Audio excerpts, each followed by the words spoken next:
Hmm, apakah aku akan gagal lagi kali ini?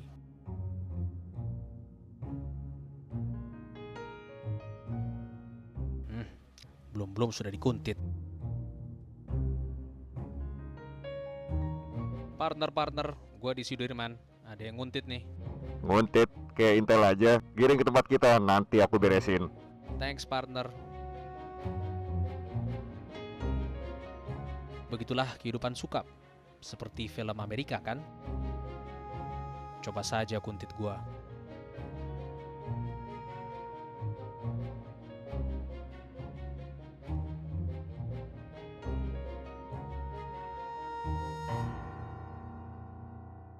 Itu tadi adalah cuplikan dari komik Sukap Intel Melayu karya Seno Gumira Aji Dharma. Penulisnya mengaku sengaja memainkan simbol detektif swasta dari barat karena memang tidak cocok dengan iklim Indonesia. Tapi itu semua ciri sastra kan sebetulnya ya. Ciri sastra. Ya ada kode-kode kan. Ya kodenya mungkin kacamata hitam gitu kan, ada yang mungkin di sini overcoat, topi gitu. Itu kode-kode yang selama ini dikenal gitu. Tapi kode-kode itu kan tergantung kita pakai untuk apa.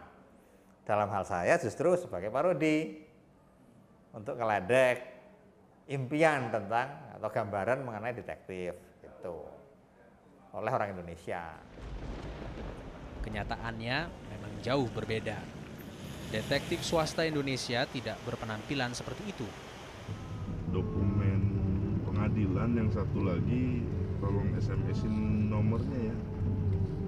Agen penyelidik swasta ini sudah 4 tahun bekerja sebagai agen penyelidik di Biro Detektif Swasta. Yang Modal seorang agen penyelidik swasta adalah jaringan dan kemampuan lobby yang kuat. aku mau coba pakai channel yang satu lagi. Ini biasanya menemukan orang yang tepat gitu untuk kita bisa memperoleh informasi tersebut. Terus kan walaupun orang tersebut misalkan bisa memberi informasi tapi dia belum tentu mau gitu kan. Jadi kita harus bagaimana caranya mendekati dia supaya akhirnya bisa mau cerita kepada kita. Apalagi informasi yang dicari sebagian besar berasal dari instansi pemerintah.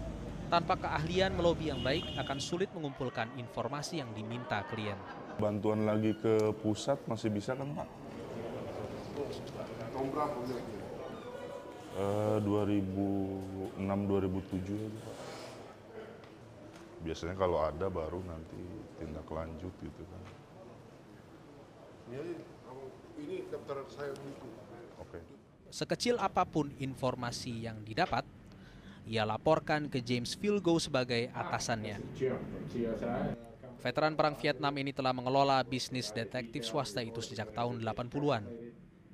Sering ditemukan yang negatifnya tidak ada pendirian yang secara resmi. Nah, kalau dia ada akte pendirian resmi, berarti harus tanggung jawab atas perbuatannya. Kalau dia tidak resmi, dia punya hutang, mau dicari atas nama perusahaan, perusahaan nggak ada. Kejahatan ekonomi memang kerap terjadi di Indonesia. Kejahatan ekonomi seperti penipuan bisnis cenderung meningkat. Jika dibandingkan dengan tahun 2005, kasus kejahatan ekonomi naik hingga 8%. Angka ini jauh di atas rata-rata indeks kejahatan ekonomi dunia sebesar 45%. Bisnis detektif swasta cukup menggiurkan. Sebagai gambaran rata-rata per bulan, biro swasta yang dikelola James Philgo menerima permintaan penyelidikan atas latar belakang seseorang sebanyak 63 kasus. Tarifnya 70 hingga 90 dolar Amerika untuk satu informasi per orang. Sedangkan untuk kasus bisnis hanya 8 kasus per bulan, tapi tentunya dengan tarif yang lebih mahal. Untuk kasus bisnis, tarifnya bisa mencapai 100 dolar lebih. Selain kasus bisnis, detektif swasta juga sering diminta menyelidiki kasus perselingkuhan. Biro detektif swasta yang satu ini misalnya menerima kasus perselingkuhan rata-rata 10 kasus per bulan. Pengintaian terhadap seseorang menjadi bagian penting dari penyelidikan itu. Yang dia butuhkan itu kan adalah data dan informasi mengenai hubungan spesial dari target.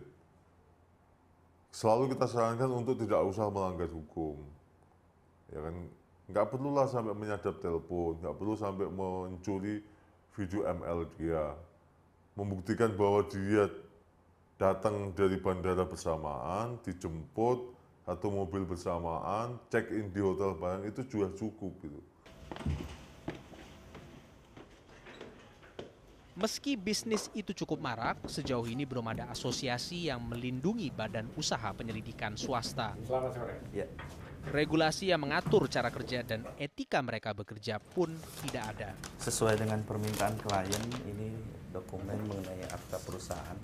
Saya kira kita untuk payung hukum ya, atau dasar hukum yang mengatur bahwa di kita ada detektif swasta itu belum ada. Sejumlah undang-undang yang membatasi metode penyelidikan yang dilakukan seorang detektif swasta antara lain adalah perbuatan yang mengganggu ketertiban umum. Pasal dalam kitab Undang-Undang Hukum Pidana itu melarang seseorang untuk masuk ke kediaman pribadi tanpa izin.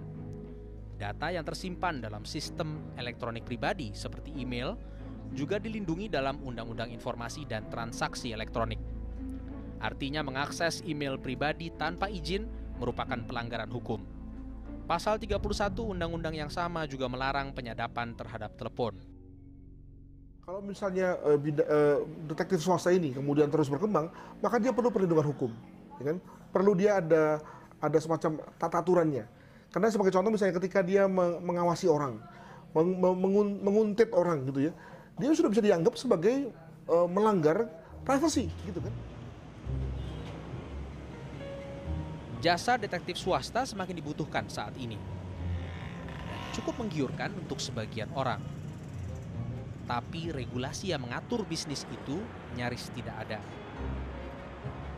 Sehingga sang detektif swasta harus menghadapi semuanya sendiri, layaknya image detektif swasta yang terbentuk dari belahan dunia barat.